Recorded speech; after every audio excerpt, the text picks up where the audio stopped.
Boogie back, come here. So you got your debut. Okay. Hello, welcome back to Live, Breathe, Beat, Desmoid Tumor. We are continuing on from the last video. Thank you so much for returning. Thank you so much for being patient with me. We're getting there, guys. I mean, my story is quite long, hence the reason why we're breaking it up into all these little pieces. Sorry, I couldn't quite hear you. Siri, nobody was asking you anything. Oh, Siri is so rude.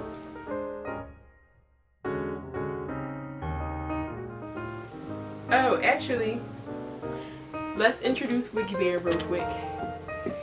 Wiggy Bear bombed my first video. Hold on.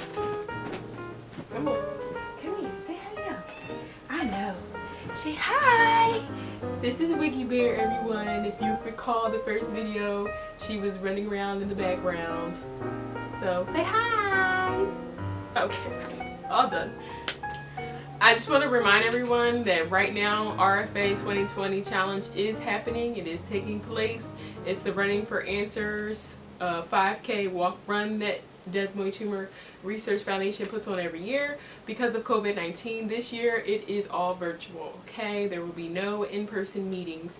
If you are at all interested in donating on my behalf, please follow the link in the description box below, which will take you directly to my fundraising page, and you will help me reach my goal of $1,000.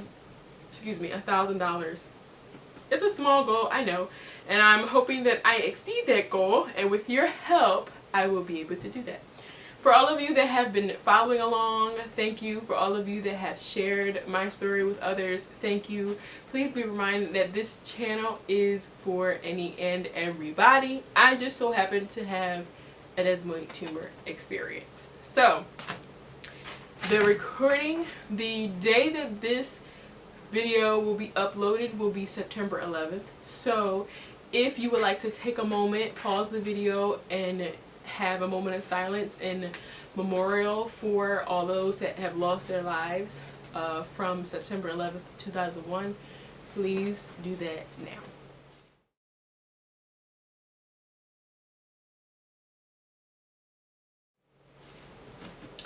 Okay, so what we're going to do today is take a look back at my mom's notes again. So in the last video, you saw my vlog, my second vlog that I did, where it was the week before my second round of heavy duty chemo. So remember, the plan was to do 2 rounds of chemo, see if it would make any difference. If not, go on to surgery, which was going to be my last and final resort. So we're going to pick up at June the 11th, according to my mom's notes.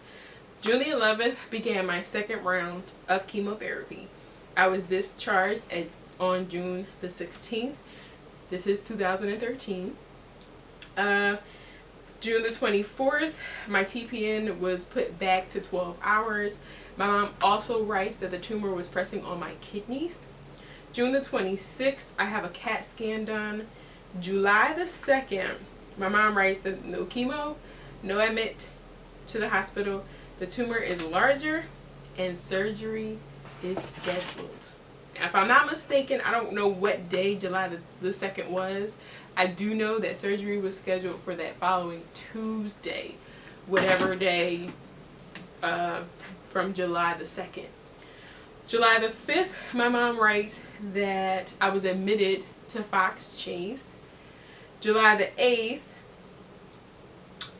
I'm assuming that July the 8th was probably a Tuesday, because she wrote no surgery Tuesday, released to go home. Or maybe it might have been the day after Tuesday. I'm not 100% sure.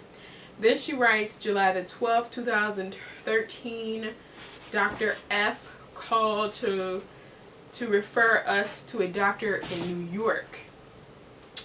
And July the 15th is when we went to go see this doctor in New York for a consult. Now, I am going to show you a few pictures now of us in New York.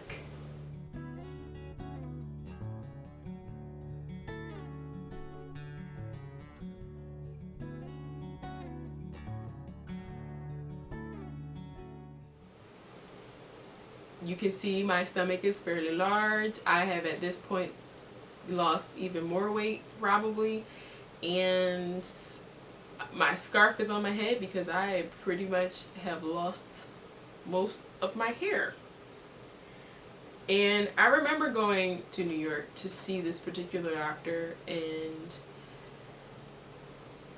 we were hopeful, we were very hopeful that this would be like it, you know. We were planning on surgery. Now, okay, you're probably wondering, well, why didn't you have surgery at Fox Chase? So basically, the tumor is so rare and it's so large at this point that the doctors are planning, and as they're planning, they're running into all these, well, what ifs and what ifs and what ifs. So what they were trying to do was make sure that I was going to be in the best possible situation to have surgery, knowing just how life-threatening surgery was going to be to me. And because it was new to the doctors at Fox Chase, you know, they tried to come up with a plan that would be so-called foolproof, and it was just very difficult. So they looked to find others who they felt would be more experienced in handling a tumor of this size that had been affecting so many areas within my body. So we were supposed to have surgery at Fox Chase, but I'm so grateful for this doctor, Dr. F. I won't say his entire name, but Dr. F. And he was the one that found this doctor in New York, as well as the one other doctor, for us to see if surgery would be able to be done by one of them. So we went to New York, and we had this doctor. Apparently is like super doctor, you know, like a superstar doctor. The day we go, he's like being filmed from a film crew and all this kind of stuff, and I had to like sign a paper giving permission to be seen on television or whatever, because like they were literally, he was being documented by these people.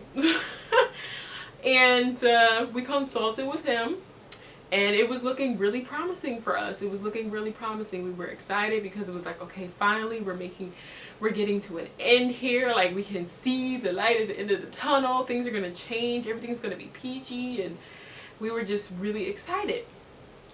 Then it turned out, my mom writes, July the 25th, mind you, that was 10 days after we had the consultation with the doctor in New York.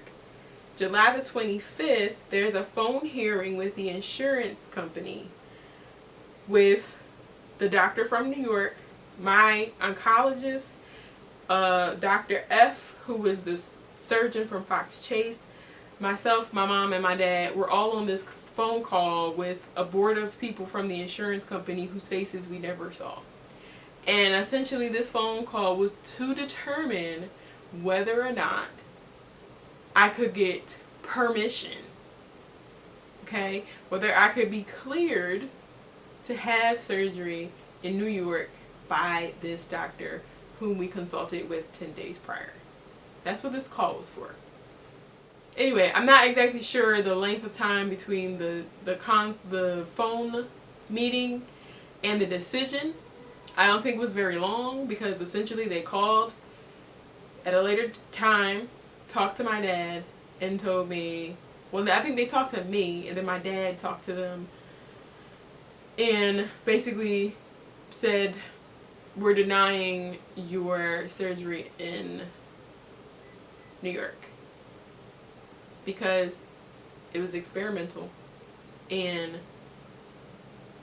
they didn't want to pay for it. They didn't want to pay for an experiment in New York. And they said apparently it was out of network.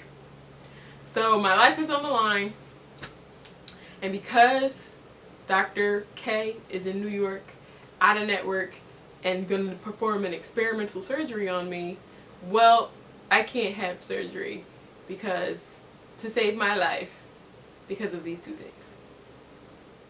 Now we are seriously in a pickle here, because we got the 2 rounds of chemo as planned. The tumor did not shrink from the chemo as expected. Instead, it grew. So now we're left with surgery, the last option that I had. By this time, I'm being informed that surgery will, 1, either take my life, or 2, leave me with absolutely no intestines. Okay, let that sink in. Either I die on the table, or I live being unable to eat ever again. Ever again. And that was the moment. Now this is when I tell you that things can change. The Bible tells us that the power of life and death lies within our tongue. It's in Proverbs 4. And when I was told that I would either die or not be able to eat ever again, I said, see, I love food too much not to be able to eat again. Because if I can't eat again, I might as well die. So this is what we're going to do, okay? I said, I already knew I wasn't dying. Because death, I knew I wasn't going to die. Because one of the scriptures that I also kept at heart was that I would not die but live and declare the works of the Lord. So I knew I wasn't going to die. But I was like, there is no way I'm going to live and not ever be able to eat again. That I won't do. So from that moment, I would say out loud, whenever it came to my mind, that my bowels would live and I would eat again. So now we're to the point where the one option is gone, completely out the window. Insurance company is like, nope, sorry, can't have surgery. Oh well, we wish you the best. And we're like, so what's next? Dr. F had 2 surgeons in mind. So the one was a no-go. So there was one left. He called me one day, and he said to me that he was awoken in the middle of the night with me on his mind. I would say with me on his heart, thinking to himself, like, if this was my daughter, like, I would want the absolute best for her, and like, I just can't see that she not get the absolute best.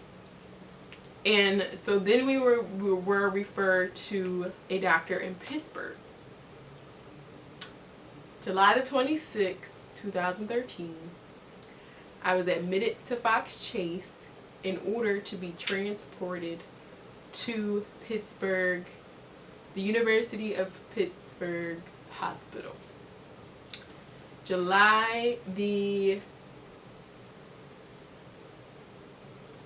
3rd. Let's see. My mom writes that July the 26th, 2013, I was admitted to Fox Chase to be transported to Pittsburgh. But because the paperwork was not complete, I was at Fox Chase until that following Tuesday. So, then she writes that, would you stop? Stop it. Wiggy is trying to play with my hair. Ow! Wiggy, stop it. Stop. I'm recording. Stop it.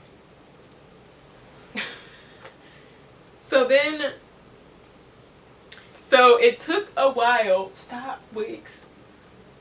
It took a couple days to get everything in order for me to finally get to Pittsburgh. But stop it! Stop! But I finally make it to Pittsburgh. And Pittsburgh making it to Pittsburgh was lifesaver number 2.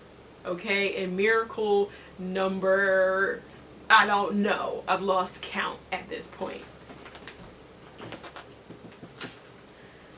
So I mean, recalling all of this for me is just, every time I think about it, I'm just so thankful and grateful.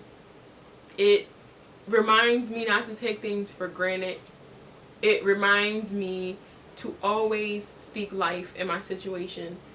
No matter what my situation looks like, it reminds me to stay focused on the fact that with love, with support, with a team that does their job and thinks of you as one of their own, there aren't even words to describe how much it does to have that kind of backing. And so I'm just like, listen, you guys may be hearing this story for the first time, and I'm repeating it for the umpteenth time. And every time I'm just taken aback. I'm just in awe of the mercy and grace of God over my life.